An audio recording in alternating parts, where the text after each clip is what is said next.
Hey everyone, is Google Chrome causing high CPU usage on your PC or laptop? Don't worry, I'll show you how to fix it in just a few simple steps. Let's jump right in.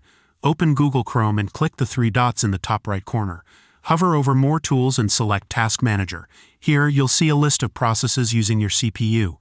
Look for anything taking up a lot of resources, like subframes, unused extensions, or something unusual you don't recognize.